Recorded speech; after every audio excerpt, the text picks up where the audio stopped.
అసలు మనకు తనకు ఇచ్చిన పవర్‌ను ఏ రేంజ్‌లో అసలు ఎందుకంటే ఫస్ట్ నుంచి కూడా సుమన్ శెట్టి తన గేమ్ అయితే గనక నిజంగా ఎప్పుడో ఒక 2 వీక్స్‌లో, 3 వీక్స్‌లో బయటకొస్తాడేమో అని ఒక ఎక్స్‌పెక్టేషన్ ఉండేది. తర్వాత తన టైప్ ఆఫ్ కామెడీ యాంగిల్, తర్వాత తన గేమ్ ప్లాన్ అనేది చేంజ్ చేసుకొని తను ఉండడానికి ఇంతవరకు ఎందుకంటే 88 వరకు వచ్చాడు అంటే మామూలు విషయం కాదు. ఇప్పుడు కూడా ఈ ఏదైతే కంటెండర్ రేస్ ఏదైతే టికెట్ ఫినాలే రేస్‌లో ఫస్ట్ కంటెండర్‌గా ఎవరు ఉంటారు అనుకున్నప్పుడు తను కూడా మంచి గేమర్‌గా వచ్చాడు. దాని తర్వాత ఆ షీల్డ్ ఏదైతే ఉందో బటర్‌ఫ్లై గుర్తు ఆ షీల్డ్ ఫస్ట్ ఫినాలే ఆ టికెట్ ఫినాలేకి వచ్చిన కంటెండర్‌కి ఇచ్చే ఆ షీల్డ్ ఏదైతే ఉందో బ్యూటిఫుల్‌గా ఉంది. అండ్ దీని తర్వాత సుమన్ కూడా మనకు కళ్యాణ్‌తో పోటీ పడినప్పుడు తను అవుట్ అయిపోయాడు. అండ్ కళ్యాణ్ విన్ అయ్యాడు. దాని తర్వాత జరిగిన గేమ్స్ ఏదైతే ఉందో రీతు భరణితో ఒకటి ఆడింది.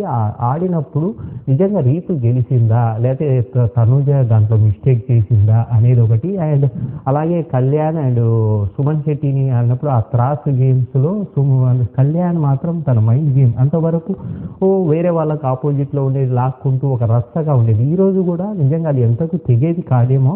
కానీ కళ్యాణ్ ఒక మంచి స్ట్రాటజీ ఉపయోగించేసి తనకున్న దాన్ని ఆ త్రాసులో పెట్టిన తర్వాత తన త్రాసు డౌన్ అయింది. వెయిట్ పెరిగిన తర్వాత సుమన్ శెట్టి ఇంక పెట్టకుండా పక్కకు హోల్డ్ చేసి టైం వరకు పెట్టేశాడు. దానివల్ల కళ్యాణ్ విన్ అయ్యాడు. ఇప్పుడు కళ్యాణ్ విన్ అయినప్పుడు తర్వాత కూడా ముగ్గురు కలర్స్ గేమ్‌లో కళ్యాణ్ నిజంగా ఆ కలర్స్ గేమ్ ఆడిన విధానం ఎందుకంటే తను ఆల్ కలర్స్ మిక్స్ అయినప్పుడు ఫైనల్‌గా తన కలరే ఎలివేట్ అవ్వడానికి తను తీసుకున్న స్ట్రాటజీ కానీ ఇవన్నీ కూడా చాలా బాగా ఆడాడు. ఫైనల్‌గా మాత్రం రీతు విన్ అయిపోయింది. ఎందుకంటే ఇక్కడ కళ్యాణ్ ఆడినా, ఎవరు ఆడినా మళ్ళీ ఫైనల్‌గా వచ్చేటప్పటికి రీతు భరణి ఆడినప్పుడు తనకున్న భరణి ఓడిపోతే గనుక తనకున్న బాక్స్ అన్నీ కూడా రీతు వశమవుతాయి.